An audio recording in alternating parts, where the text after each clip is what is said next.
Welcome to the Business Miracles Podcast. I'm Heather Dominic, founder of businessmiracles.com and author of the book Different, the Highly Sensitive Leadership Revolution, found at differentthebook.com. Since 2010, I've been training highly sensitive entrepreneurs and leaders from around the globe to work less while making more, impact and income, by doing things differently. I'm so glad you joined me. Listen in and get ready. Get ready for a shift in the way you view yourself, your work, your life. A business miracle. This is a Course in Business Miracles podcast, episode 169, Highly Sensitive Leadership as a Professional, part 2, featuring highly sensitive leader, Brian Murphy. In this special 3-part series, you'll be hearing wisdom and insights from me, as well as hearing from select highly sensitive leaders in the Business Miracles community who are currently creating more impact within their traditional professional roles, and all with way less effort by applying their highly sensitive leadership skills. Today, I am just so thrilled to connect with Brian Murphy, primary school principal and breathing coach. When I first met Brian, he was struggling with trying to juggle 2 different businesses and work as a substitute teacher. And it's been truly inspiring to be a part of his journey, to witness him continue to master harnessing his highly sensitive strengths to develop an ongoing vision of what he's meant to bring to the world, using his leadership skills to move forward as a leader within the primary school division has allowed him the opportunity to create way more impact with way less stress. Including, since 2019, Brian has been part of the Business Miracles community and highly sensitive leadership training program. And since September 2021, he has been principal of a small primary school in Ireland. As part of this, he has navigated huge change as there has been a large influx of students from Ukraine. The school has grown from having 7 children on roll when he first started to now having 34 children, many of whom are non-English speakers. And Brian continues to thrive, including time for him to take care of his own highly sensitive needs through swimming, yoga, walks, many of which he shares with the children at school, as well as to be a strong father to his sons and a loving partner. Brian is also a contributing author to my book, Different, the Highly Sensitive Leadership Revolution. I am continuously impressed by Brian, and I know that you will be too. Brian, welcome to the Business Miracles podcast. Hi, Heather. Thanks for having me on. Yes, I'm so happy to be here with you today, and I'm so happy for us to be having this conversation. As I just shared in the introduction, your highly sensitive leadership journey has truly been such a journey. And especially these last 2 years of stepping into this role as principal, you have just navigated so much change through the pandemic, through the influx of those who are coming to Ireland from Ukraine, and so much more. Where do we even begin? Is there something that comes to mind for you regarding how you continue to learn to manage your nervous system that has been most supportive for you as a leader within a more traditional professional setting? It's a really good question, Heather. I think when it comes to managing my nervous system, what I've learned in the Business Miracles community is something I can really put into practice on a daily basis. And I'm doing something really as a school principal I never would have imagined myself doing. I think that's a starting point, really. I could never, ever have imagined that I would actually be a school principal. I've always worked in education. I've always been extremely interested in lifelong learning, and I've done lots of courses like we spoke about before. But the idea of stepping up and being a school principal would have been so far from my wildest dreams. And it's not that I would have, oh, I wished I would be a principal and I can't step up. It's actually, it wasn't even on my radar. I wouldn't have even considered it. And it's funny how it's happened. While I've been part of this leadership program and while I was doing the work, I suppose for nearly 2 years, I kind of nearly organically became a school principal. It wasn't something I was kind of grabbing to get or I Yes. really wanted, but it just kind of meant it was just the next most obvious step from what I was doing. So, and managing my nervous system was a central part of that because Mm, there has been so many times in my journey, I suppose, especially in the last 2 years, where if I hadn't the tools to manage my nervous system, I would have just stepped back. I right. would have I would have walked away. I would have found an excuse. Now, does it make it easy all the time? It's still no. It can still be challenging. There's lots of Yes. challenges come up. Yes. I suppose the difference now is because of learning to manage my nervous system and being more aware of how it works, is that I still am able to take those steps even in discomfort. Amazing. Mm, So, like, I can think of the time you mentioned the pandemic because I first started working as a primary school principal in a substitute role, mhm. and I was asked to kind of cover for a couple of months. School was in a kind of transition, and they were looking for someone to come in, but they were waiting. There was a role to be filled for at least 2 or 3 months, and I filled it. But it was at the back end of kind of the right at the end of COVID, where there was still all the mask wearing and Yes. all of the kind of challenges that went with that. And I was principal of the school, and in an acting principal role. Right. But as we transitioned out of that, then the opportunity to go and actually apply for the job came up, and I was just like, it would have been so easy just to say, no, I'm okay. I'm happy to be a substitute. But with what was right in front of me every day, it just made more sense for me to take that next step and at least, I suppose, show up and do the interview and put my hat in the ring but like show up and give myself more options that way. And it was very scary for me, but I Yes. did, and I was nearly kind of like, wow, I can't believe this has just happened to my, not that I wouldn't deserve it, but it was just something I never expected to do. So Amazing. yeah, so here I am Amazing. now 2 years later and doing it, and it still has its challenges, but I suppose the leadership program really helps with it. Incredible. I so appreciate that you just spoke to showing up. And Mm, it's so fascinating because as I'm having these conversations as part of this podcast series, that is a theme that I am hearing is it can sound so simple, but we as highly sensitives know how profound it is to not just have the thought about doing something or the mm, consideration of doing something, but what is actually required to follow through mhm, and really show up. And so I appreciate that for the sake of just showing up for what it is on its own. But I also really appreciate what you shared about it's not like this was something you were going for, right? mhm, It more organically presented itself. And that is an element, let's say, another layer to showing up is that even when it wasn't something that you necessarily planned, still being able to position yourself to say yes. mm, That's amazing, mm, right? And and that really is a testament to what I've watched and witnessed you transform for yourself as a highly sensitive and empowering yourself to be able to step into this type of position.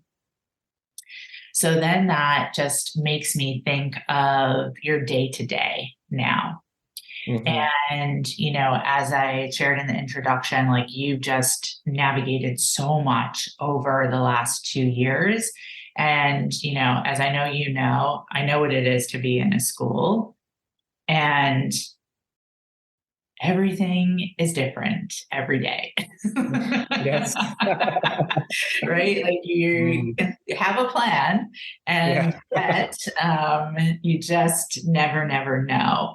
So Mm, I'd love for you to just speak a little bit to, how do you do that for yourself as a highly mm. sensitive leader to just manage all those moving parts that come with being in a school? Yeah. Well, for me, the first step with that is to drop comparison.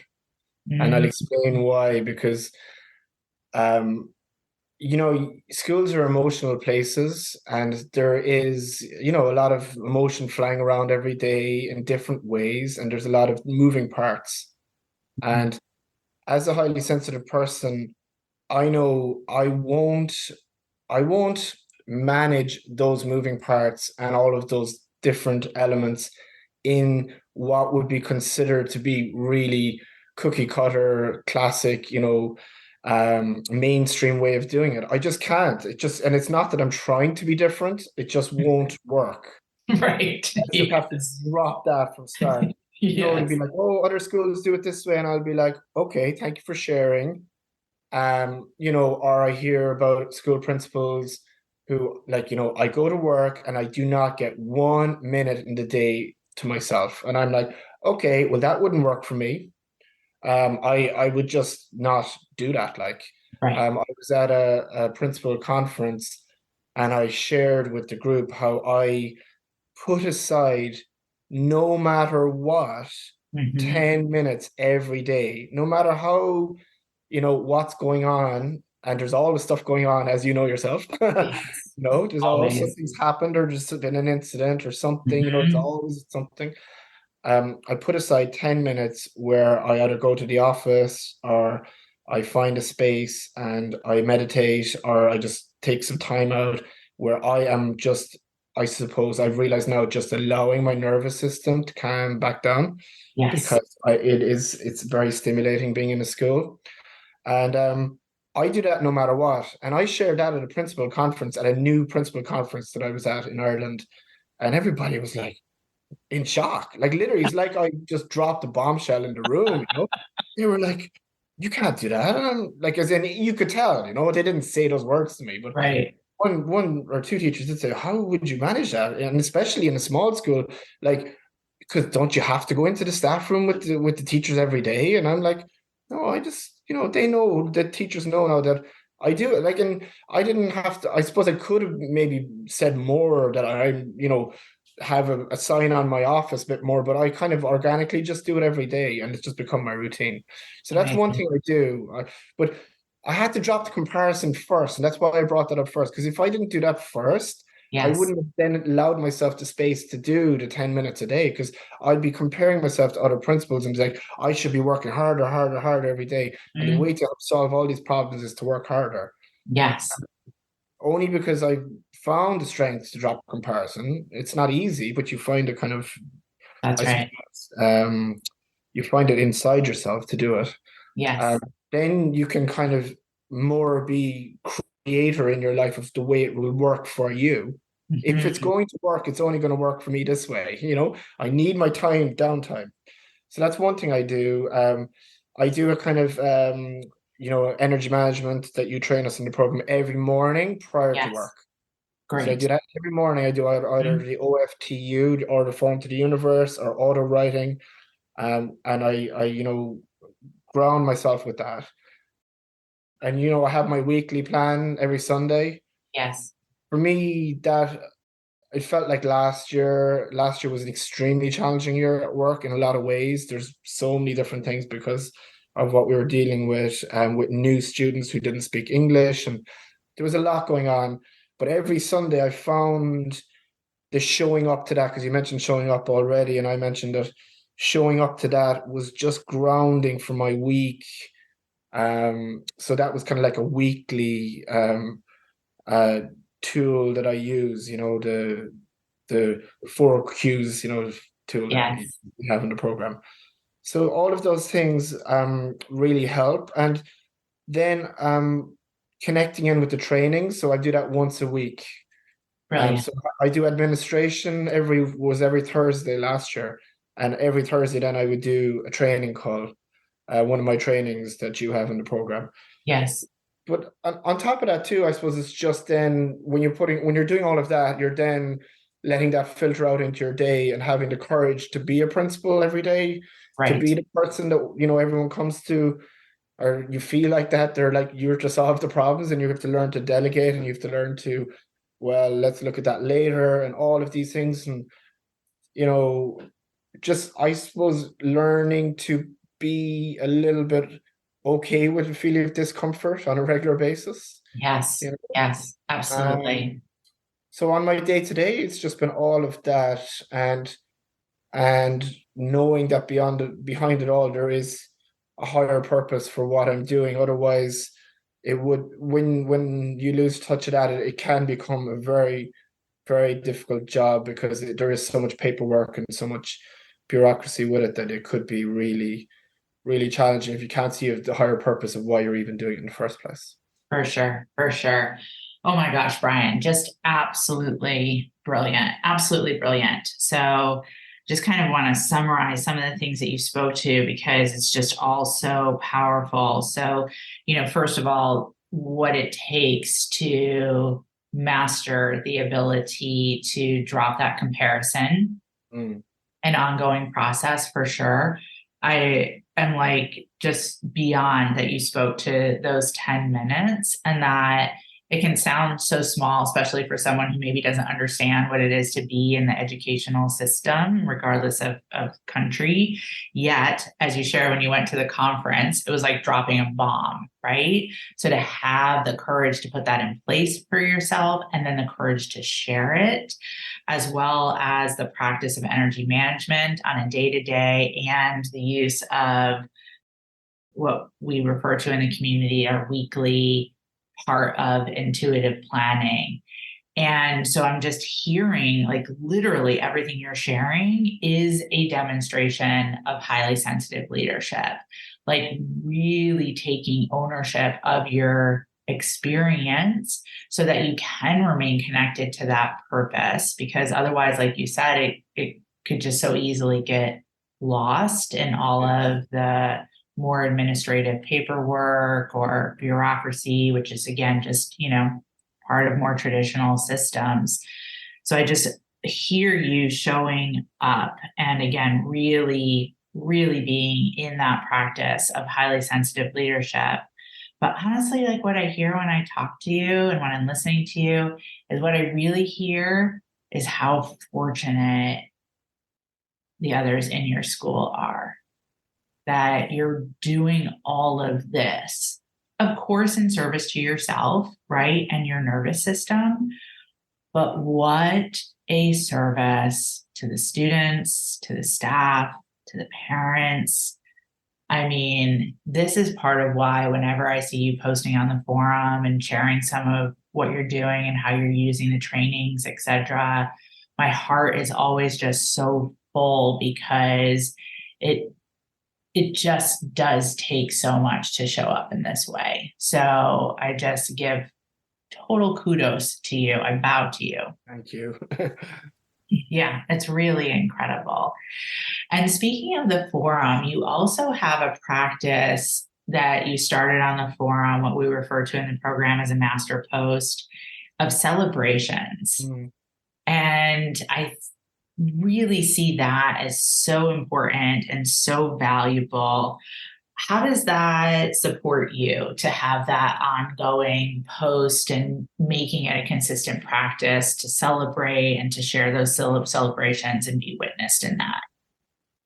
Yeah, that's a really good question, because I think I started it, maybe it could have been March, April last, or like just the last term, not a couple of months ago, maybe 5 or 6 months ago. I can't remember exactly when I started it, Mhm. 4 or 5 months ago, maybe. Um, and I was doing it every day, like one celebration for the day, and then there was a lot of actually challenging stuff happening at work, and things were, paperwork and challenges, different things going on, but I was still doing my celebration post, and then I kind of had this weird realization. I was like, oh, I feel actually okay about things. I should, like I shouldn't really considering, but I actually was like, I think that just one reminder every day was starting to really like hit me, and the more consistently I did it. And this is really interesting because I have been doing it during the summer holidays as well, but not as consistently. Ah, I haven't been as consistent.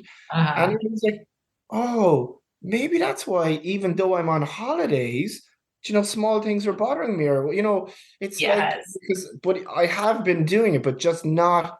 I suppose I just haven't been as disciplined right. as I was, say, in April and May and June. Yes, And I was, off. I had more time off, so it was kind of like, oh, I deserve to be a bit. It's interesting how it works, and isn't it? so I suppose what it makes you realize is that even though you're going through something challenging and you are managing something challenging, it is how you look at it. I, Yes, I know people yes, always say that in personal development, but see, I've done a lot of work in personal development prior yes, to yeah. joining your program, and I always aspired to living, the way that a lot of the personal development coaches and teachings out there, because it's just like living your best life, and people like Robin Sharma and all of these people. And then I realized that actually to live your best life, it takes a lot of courage. Yes, it Like, does. like Yes, it I does. can't even, like I said to you at the very start of the call, I could never imagine being a school principal. And Hmm. there are times when I go, God, it's really challenging, but it's like, I think, yeah, I think maybe somewhere along the line prior to that, I had made the mistake that maybe living your best life meant that everything was always easy every day. There was a Hmm. bit of that going on for me until maybe 3 or 4 years ago, where I realized that isn't the way it works. That's I right. think there was That's a bit of right. growing up needed to be done, Yeah. Oh my gosh. but Oh the my God. celebration post Yes. just keeps you on track. Gorgeous. Is Absolutely. despite discomfort and challenge, there's Hmm. always something good to come out of it. And I'll just give you an example. Today, I was sharing with my partner Lauren, how this is where comparison comes in as well, because with society tells you you should feel so grateful because you've got such long summer holidays, and I do. I am really grateful, Hmm. and I haven't been completely off because I'm the principal, so there's things I've had to do. Hmm. But overall, I've had a really great holiday, and I'm Hmm. really grateful for that. But also, when I'm at work, I'm really busy, and sometimes it's can be overwhelming. But I'm also serving people. Like I get up and you're like thinking, how can I serve the children today? How can I help, with teaching them what I'm going to teach them? And then I'm serving the school community and the staff by showing up in a way that I think is the best I can show up. And that's service. Yeah. But then during the summer holidays, I've had loads of time with my family, and it's a huge service to them, but I haven't had as much extended service with people outside of my intimate family, outside of my immediate family. Yes. And then I'm like, I think, there's a completely different way you feel when you're on holidays. And everybody Yes. says we should, and I have felt good overall, but there's times where you kind of go, oh yeah, I wonder why maybe small little things are annoying me, more than they should or whatever. And it's because I'm not as engrossed with serving out, you know? Amazing. Um, Amazing. but as a highly sensitive person, the key for me is knowing when your boundaries lie with service, because I could literally Right. be giving and giving, and then I would just hit the wall and I'd Right. collapse. Yes. So the celebration post maybe keeps me balanced when I'm going through challenges, but also the energy management allows me to be of service to both myself and to others. That Amazing. does not one or the other. Like 6 or 7 years ago, I would have been just doing way too much, and I would have burnt out. And That's I, right. I'm always aware that I'm always on that kind of balancing.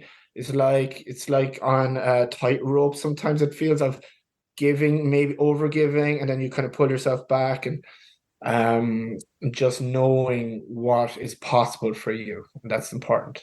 So brilliantly said. Absolutely. I appreciate the celebration to like keep you steady and recognizing like, oh, I kind of relaxed around that on holiday, which is such a valuable subject for us as highly Yeah. sensitive because believe me, I've been doing this work long enough that I Yeah. see it, and how it plays out for so many. And like you said, oh, I should deserve.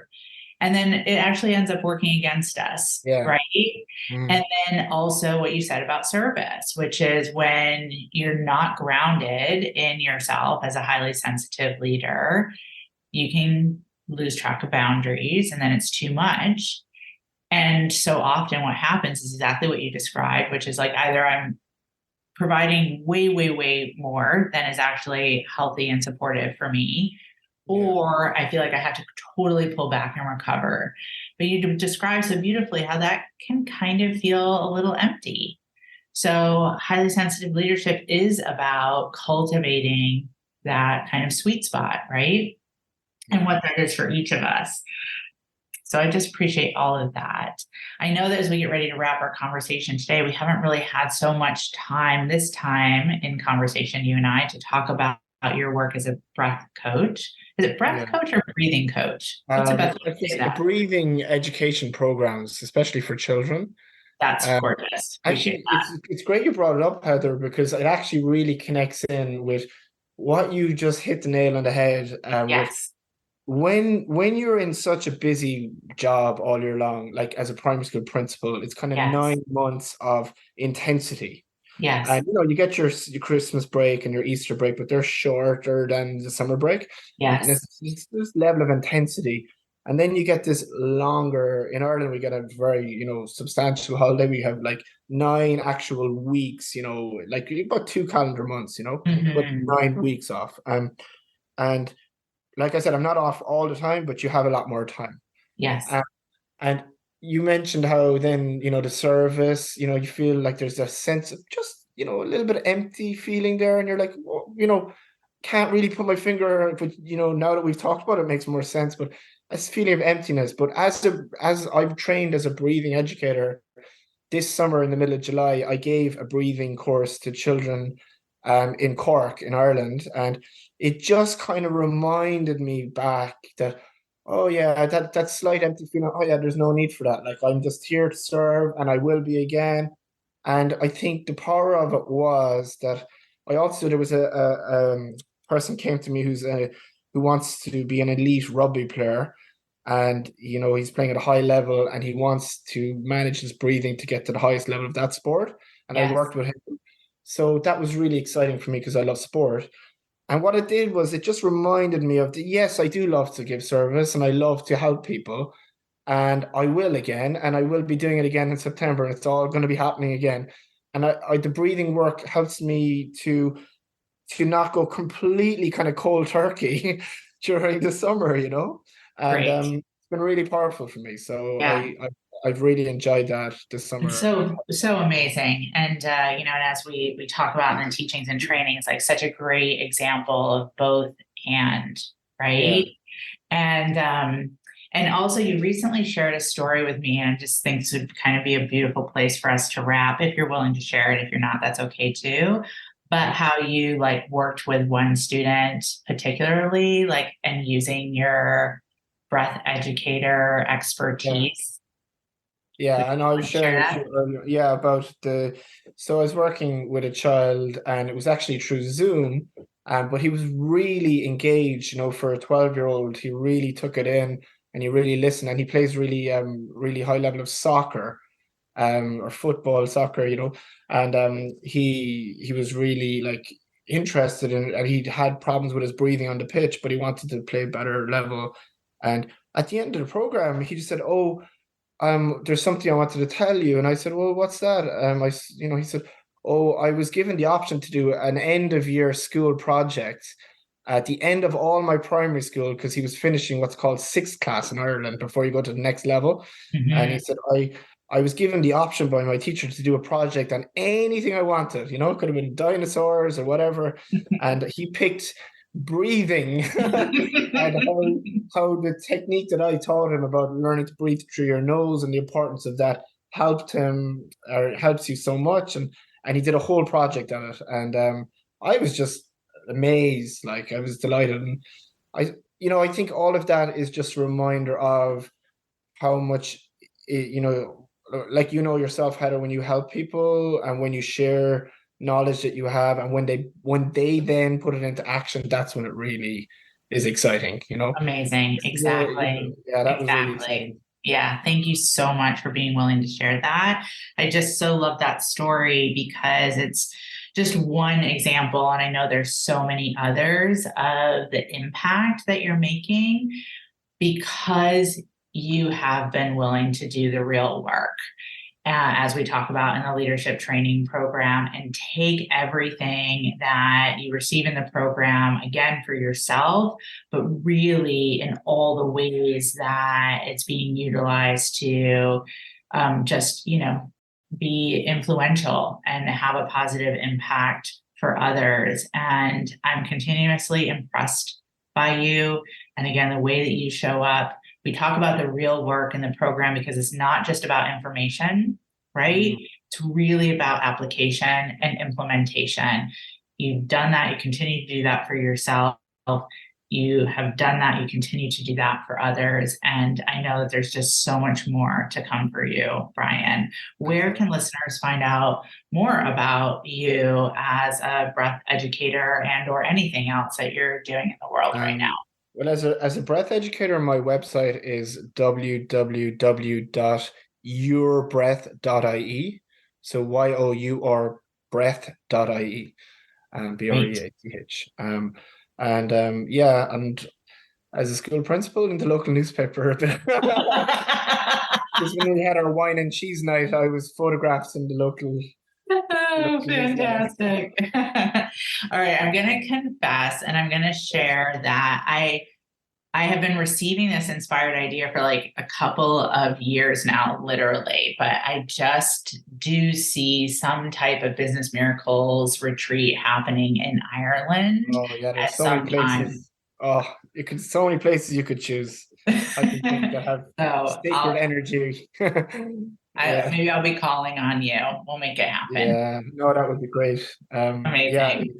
and like just to wrap up there, we were talking about how, I was talking to you about how having that opportunity to do the breath work during the summer kind of, grounded me again, but doing the energy management grounded me, and then it's given me the opportunity then to, despite that kind of little bit of discomfort even on holiday Yes. time, it's still Yes. there, um to really enjoy my summer with swimming in the sea here in Ireland, Mm, and cycling up the mountains, and we're going for walks in the woods, and going to the beach. We just came back from a camping holiday in right on the coast here in the south coast of Ireland. So, um, and I think 5 or 6 years ago, I wouldn't have navigated it so well. That feeling would have probably overpowered me more, and I still would have taken some action when it came to my physical health, but I wouldn't have been so proactive with it. And I'm doing a 3 kilometer swim around an island close to where I live on Saturday, and I've been training for that all summer, so I'm excited about that. Yeah. you are living your best life. Yeah, it's been great. Yeah, and it is. Yeah, thanks, Heather. Yeah. It is amazing. Thank you so much. Thank you for, again, the ways that you continue to show up, everything that you are bringing to the world as a highly sensitive leader. Thank you for our conversation today. And yeah, for those who are listening, we thank you too. Until next time. Thanks, Heather.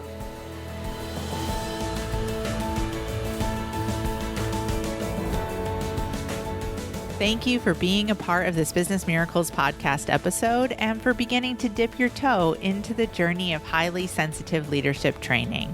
If you are ready to truly use your sensitivities as strengths in all parts of your work and life, I invite you to connect for a one-on-one chat.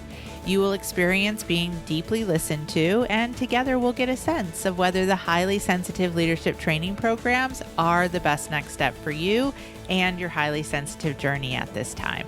Just go to www.claritycall.com to schedule a conversation. We so look forward to connecting with you. Talk to you soon.